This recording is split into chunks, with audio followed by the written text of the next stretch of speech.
ఒకప్పుడు పరిస్థితి అన్ని మంచం మీద మంచం నుంచి లేవలేని పరిస్థితి. ఆవిడ పని ఆవిడ చేసుకునే స్థాయి పెరిగిందంటే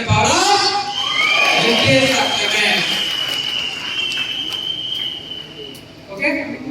అతను యాక్చువల్గా crime department head constable from Tirupati. Unfortunately ఆయన మోకాళ్ళ కింద బాగా డ్యామేజ్ అయింది. తిరుపతిలో చూపించాడు తగల, చెన్నై పోయాడు తగల, ఢిల్లీ పోయాడు తగల, 10 లక్షలు ఖర్చు అయింది. నేను నగిరి ట్రైన్ లో ట్రావెల్ చేస్తున్నప్పుడు పరిచయం అయ్యాడు. ఆయన ఆ ట్రైన్ సీట్ లో పడుకొని ఉన్నాడు. సార్ ఏంటి ప్రాబ్లం అంటే, సార్ ఇది పరిస్థితి, 10 లక్షలు ఖర్చు పెట్టాను, పైన తట్టుకోలేకపోతున్నాను, నేను బతికి ఉండడం కన్నా చనిపోతే నేను అనుకున్నాను. ఆయన డైరెక్ట్ చెప్పాడు అంటాం, సార్ మీ దగ్గర విషం ఉంటే ఇవ్వండి, మీకు ఆన్ ద స్పాట్ 10,000 ఇస్తాను అన్నాడంటే ఆయన ఎంత పెయిన్ తో బాధపడుతున్నాడు.